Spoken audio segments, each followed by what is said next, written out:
And I was pretty startled because I'd worked out there several years and never seen anything like this, never heard of anything like this. And I said, "Is this a UFO?" And he's smiling at me and he says, "I can't tell you that. I can't tell you that." What I knew he meant was it was, but he couldn't tell me. So I said, "What are you going to do with this information?" And he said, "Well, we always have to airbrush them out before we sell them to the public." I was asked to go over to this facility on Langley Air Force Base where the NSA was bringing in the information from the lunar orbiter. And so I packed up some tools. I went over. I went into the facility. A couple of officers took me into this hangar. It was a very large hangar. So they took me into this laboratory. I took a look at the equipment. There was an Airman Second Class in there. I was an Airman Second Class as well. At the time, I didn't know what the real purpose of this darkroom and this operation in this facility was. I thought this was where they were bringing the data in and then releasing the images to the public. They were doing 35 millimeter strips of film at that time, which were then assembled into 18.5 by 11 inch mosaics, they were called. There was a digital signature and a grayscale on every 35 millimeter strip.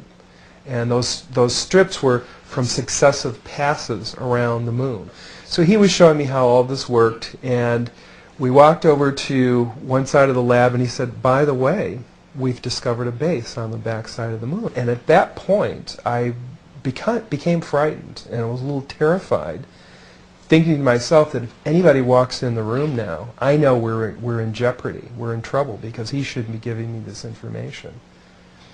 And then he pulled out one of these mosaics and showed this base, which had geometric shapes. There were towers, there were spherical buildings, there were very tall towers, and things that looked somewhat like radar dishes, but they were large structures.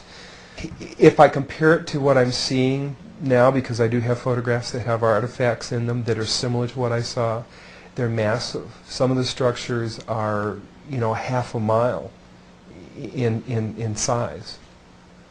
So they're huge structures. Some of the buildings seem to have very reflective surfaces on them. A couple of structures that I saw reminded me of cooling towers at power generating plants. They had that sort of a shape. Some of them were just very, very straight and tall with a flat top.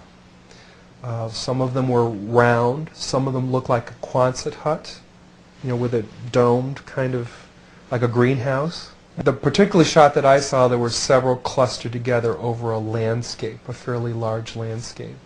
I didn't want to look at it any longer than that because I felt that my life was in jeopardy. And I knew that young fellow who was sharing this was really, really overstepping his bounds at that point. The Lord commanded the Israelites to utterly destroy certain named tribes, for the Lord knew that it was part of Satan's plan through these tribes to re-corrupt mankind, so that the promised Redeemer could not be born according to God's promise. These were the races of giants, referred to in many places as the Nephilim, Adam, the Anakim, etc. Goliath and his brothers are believed by many Bible scholars to be some of the last of these half-human monsters.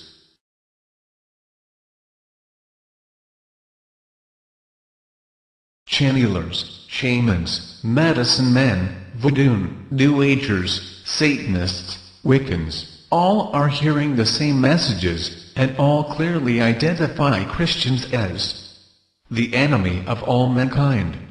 We know the source of those messages. The messages are always the same. It is the Christians who are preventing this from happening. With our hateful insistence on worshipping a non-existent tribal deity, which we have mistaken for the real God of the universe.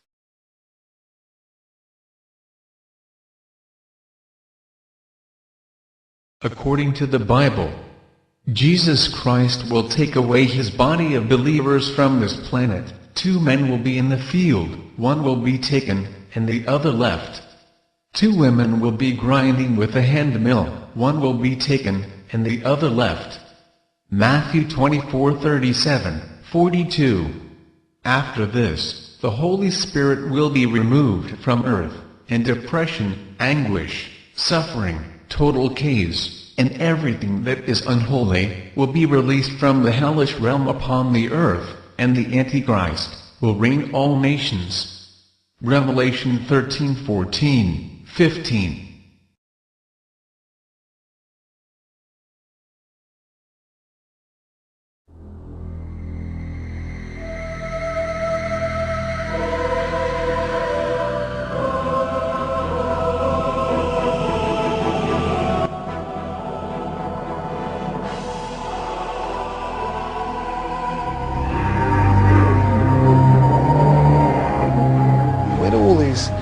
Supernatural tales come from.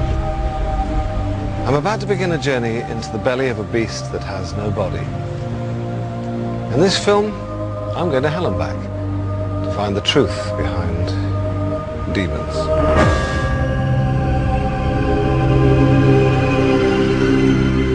Demons have been with us forever.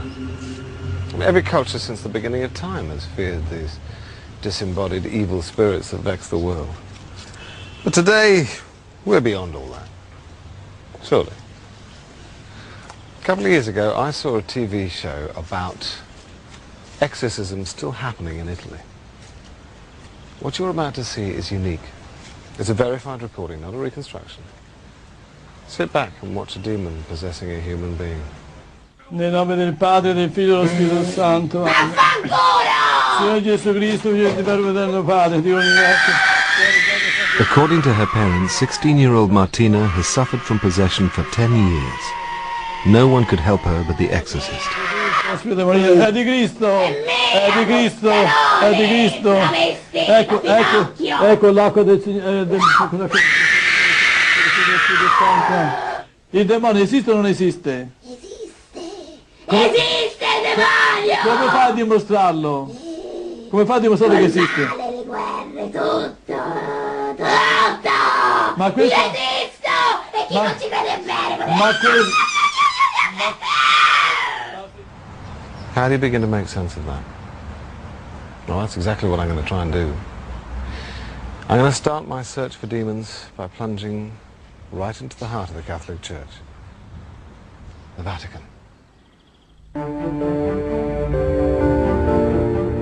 If you think demonic possession has fallen between the cushions of history, think again. The Catholic Church has been carrying